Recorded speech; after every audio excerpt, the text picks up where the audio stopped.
What's going on, everyone? Welcome to G-Ball Vision. Today we're taking a look at some really cool knives that you may not have known even existed. While we're getting started, let us know down in the comments what your EDC is today. We're going to kick the video off with a really cool knife that has flown under the radar. This is the AM8 Knives Clista, and AM8 Knives is the sister company to Miguron. They put out very, very high quality budget knives. These are going to come in right around $50 and can be found under that price as well. We're going to be looking at a Sabre 14C28N drop point blade. We have dual thumb studs and a front flipper for deployment. Nice snappy action. We have a full choil here, and that does work even for a little bit larger hand. We have contoured G10 handles here. Great access to the liner with a chamfer. The jimping is done very good on the front flipper. The only thing I wish that was changed just a little bit would be to jimp the top of these studs. These aren't really bad, but they could be so much better is my point. We have their updated milled tie clip here, going to be right hand carry only though, but you're going to get a ton of value out of this knife here, especially around that $50 price point. That is the AM8 Knives Clista. Next up, sticking with that high value phase, we're looking at the Trivisa Monoceros here. And this is a newer model, at least to me anyway. I think this is a newer model, but it's going to be in Trivisa's budget range. 14C28N, we have their PVD coating here and a nice modified sheep's foot blade. We do have a cutout and a rear flipper for the deployment. The detent is really snappy, and this is a unique knife because we have a pretty tall and wide handle here, and the way that blade flares up, it gives this a very interesting aesthetic, but it's going to act a lot like a standard drop point, but you're getting that sheep's foot blade. The tip is relatively high for a sheep's foot. Typically, they're down a little bit lower than the pivot, where this is more centerline. So it's a really unique design. We are looking at micarta here, and we have a deep carry clip, and it is going to be reversible. We have steel liners and a micarta backspacer. We have great access to the liner, nice snappy detent, and really good closing action. Trivisa, for the last couple of years, has been putting out very good value knives around that $50 price point. Next up, we do have the Shieldon Cyberdashi here, and this is the newest Shieldon knife as of right now that I know of, and it's a really good knife. I think it's priced a little high. It's a little high in my opinion. They're coming in around 120, and that's with no sale, no nothing. But you're not getting a lack of materials or build. I just feel like they could put it out at a little bit lower price. We're looking at a nice sheep's foot blade in 154 cm. It's got a really nice satin finish. We have some cutouts here and thumb studs for deployment.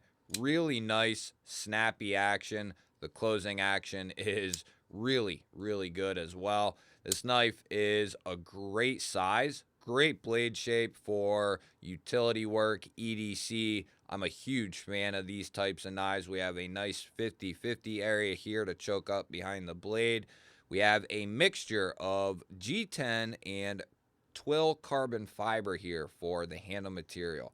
Great access to the liner there and very easy to disengage. We have open construction and a milled titanium clip here. Now, like I said, the value's there. I think the 125, it's not, I don't think it's bad. I just think they could do a little better. But like I said, 154, G10 and carbon fiber, a titanium clip. I'd like to catch it around 100. I think that would be more ideal for everything you're getting here. But even at the 125, that's about the top out for this knife right here. But I wouldn't be mad at you if this was something you really liked and picked up. Next up, we're looking at the Alton's G53. And if you don't know about Alton's and you are in the $50 price range and that's where you like to hang out, Alton's is definitely a company to scope out. They run a lot of 14C28N, which is what we have here. Nice sharpening choil on this drop point blade. We have dual thumb studs for deployment. Crossbar lock for our locking mechanism. Extremely snappy action. They run these in all kinds of different configurations. They have this all blacked out version that looks really, really sweet. That's the one I would ultimately go for.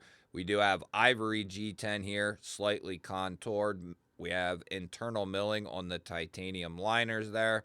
Steel liners, not titanium. And a geared G10 backspacer. These are right around $50, and I think these provide quite a bit of value for just a casual EDC knife that's going to be in that mid-size range. Deep carry clip, it's recessed along with the screws. They don't have it tooled out for lefty on this particular model, but they do have some models with left-hand carry. Not sure why they didn't run it here. Inexperience is my guess, or designer choice. We do have a lanyard hole here. I feel as though Kaiser is the OEM behind Alton's. That's who I've always thought it was, and I think that's who it is. And either way, they make a very solid knife. Next up, we have the North Mountain Blades Chop 2. And I know some of you will know about this, but there's going to be a lot of people who don't know about this knife because honestly, I didn't even know about this knife until very recently. We're looking at a very incredibly different knife here. And you can tell North Mountain Blade, they like that traditional Japanese look.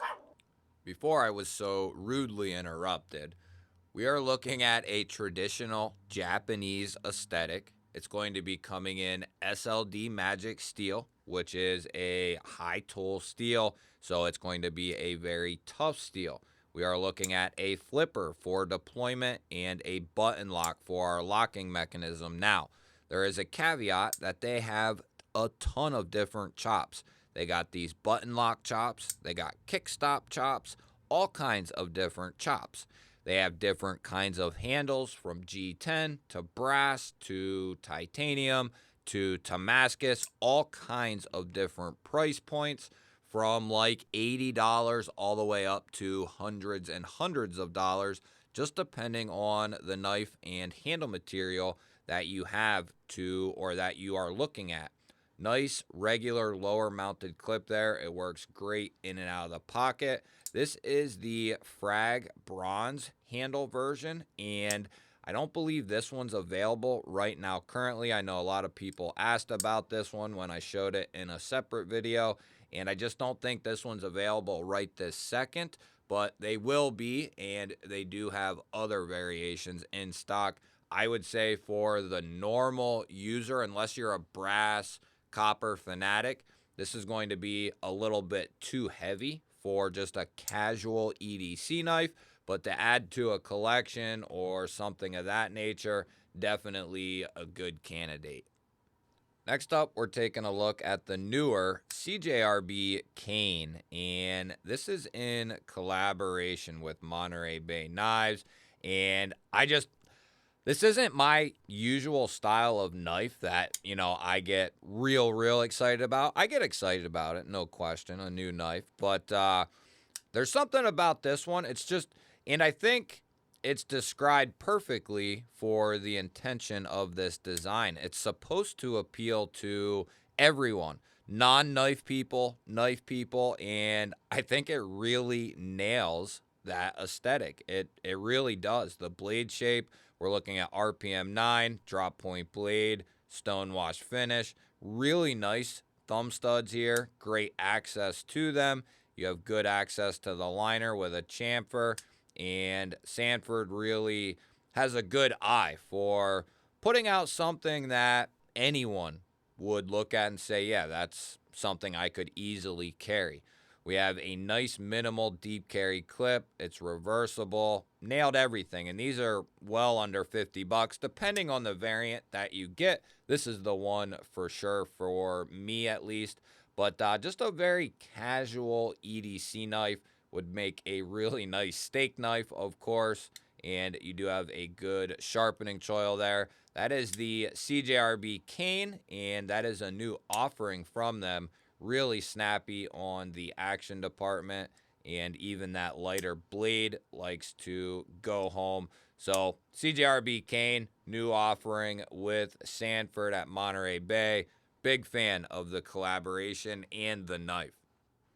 Next up, we have the Best Techman Guardian. So Best Techman is the sister company to Best Tech, and this is a newer offering from them. We are looking at their more affordable sister company, Best Techman. This is going to be coming in D2 steel. These range in pricing depending on which handle material you get. 50, 45 up to like $60. I want to say that the price range was. On this particular one, we have a really nice satin finish on that sheepsfoot blade. The D2 that Best Tech has used over the last year or two has been really good stuff. No complaints from me in that department. We have a nice large cutout there. This is a button plunge lock, and the G10 they're using here is some really, really nice looking stuff. Some of the best looking G10 that I have seen. We have steel liners in there with a G10 backspacer. We are looking at right hand carry only, though. It is deep carry. Would have loved to have seen this be left hand carry, but I'm not sure what happened there with that. But a nice new sheepsfoot blade hitting the market from Best Tech at a good price in some decent materials as well. I've become more over the last year a big fan of good D2. There's a huge difference when you understand that there are levels to all of this stuff and that not all D2 is created equal. And if I didn't say, all these knives will be linked down below, and there is one form or variation of all the knives available. I made sure of that upon recording this at least. And we are looking at the new Daily Carry Co. AI slide. And Daily Carry Co. is under new ownership, and they have come out swinging since the new ownership took over. They've taken certain products off the website. They've went back and revamped certain products, and the AI slide here is one they went back and revamped a little bit. They add a milled titanium clip to this gravity knife. This is their more inexpensive aluminum and 14C28N variation. They have a satin tanto blade, and it is pokey, piercy. Not going to be built for edge retention, but that's not the design intent either. We have rare earth magnets in there holding everything together. Nice smooth closing and opening action. This gravity knife filled a huge void in the market for something like this. And the only thing it was missing back then when the V1s came out was a pocket clip. That is a huge game changer for this knife, in my opinion. They can be had for right around $100. You do have a reversible option as well for lefties with a filler tab, and it comes with extra hardware and the entire works. Really excited to see what they have coming up the pipe because I know they have some new folders in the works as well. Next up, we have the Concept Deadite, and this is a knife, guys, that I cannot put down. I haven't seen any other videos on this knife. I'll have to get a pulse. I know a couple people who picked one up before I even released the unboxing, and they enjoy the knife as well and agree it's really well made. But this has to be the Toth is up there as far as build quality and all that sort of thing, but I've had them both out, and I think this has the Toth by just a smidge. Now, I could see going with the Toth because of the sheepsfoot blade, but if you like this kind of trailing point style blade and it's not trailing too high. It's just above the pivot, but still completely manageable. And you have that nice belly there any which way. So you can still poke, pierce, slice with this knife. You have dual thumb studs and a rear flipper tab. And the detent is so, like, it's not so strong that it's bad. It's so strong that it's amazing. And if you are pissing around, you might not get it because you're pissing around. We do have bronze titanium here for our bolster, and then we have some lava flow carbon fiber. There's several different variations. We have titanium here for our frame and our pocket clip, along with a titanium backspacer here. Good access to the lock bar because they have chamfered out both sides internally there, and although it doesn't appear to have good access because it does protrude a little bit, and it's chamfered, and so is the other side. So it may not appear that way, but it is easy and you don't have to think about it at all. This has some incredible acoustics. So good. I love this thing. I've been using the hell out of it, carrying the hell out of it. This is easily my favorite knife as far as build quality goes from concept yet. Next up, kind of saving not the best for last, but the best budget knife for last at least. This is the Real Steel Akuma here. It's a newer offering from them, and it is awesome. I love the size of this thing. We have a nice satin finish drop point blade. This is going to be coming in K110. We have dual thumb studs, a cutout, and we have a rear flipper for deployment. The detent is tuned really nicely. It's got good acoustics to it. And the thumb studs, the hole, the flipper, they all work. Oh, there's only a single stud on that side. That's right. This is meant more for reverse flick off the cutout and thumb stud for the thumb flick. And then you got the rear flipper tab there. So lots of different ways to open this knife. We have crosscut G10 here and great access to the liner. We have a tail mounted pocket clip. So nice deep carry there. And that is going to be reversible for left-handers out there. We have these orange liners in there. This thing is extremely lightweight and very, very comfortable in hand. These are going to come in at a really, really good price point as well. You guys will have to let me know, what was your favorite knife from today's list? I love hearing from you guys. Don't forget to hit the thumbs up button. That helps push the video out there to more people. If you're new to the channel here and you enjoy this type of content, you're in the right place. Make sure you subscribe because I release daily videos just like this. I'll put up a couple of new videos that YouTube is recommending. You go check out right now. Have yourself an awesome day. Thank you all again for watching. I'll catch you on the next one.